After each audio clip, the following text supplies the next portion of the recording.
وبعد ما عرفت ازاي تختار جودة اللحمة، لازم تعرف افضل قطعية وفي الحواوشي تكون طرية، وكمان تختار نوع الفرمة سواء على المكنة او القرمة.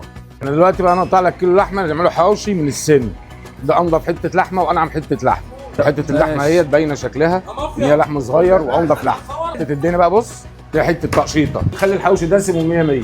نفرمه لك على الورش ولا على المفرمه؟ الافضل لك على الورش. الورشه افضل لان بيبقى خشن واللحمه بتبقى قطع، لحم احمر مش بيبقى قد كده.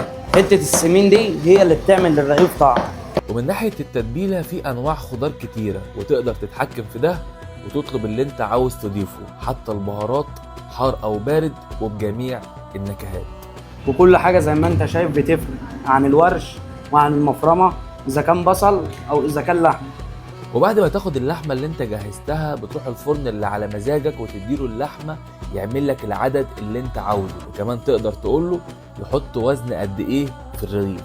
الرغيف بياخد ربع كيلو لحمه، دي المعتدل بتاعه. ويبدأ يقطع لك العجين ويفرد لكل رغيف وشين علشان يحط اللحمة بين الطبقتين ويقفل الرغيف ويجهزه للتسوية ويقلبه على الجنبين زي ما انت ما شايف اهو، دي سنه الدهن.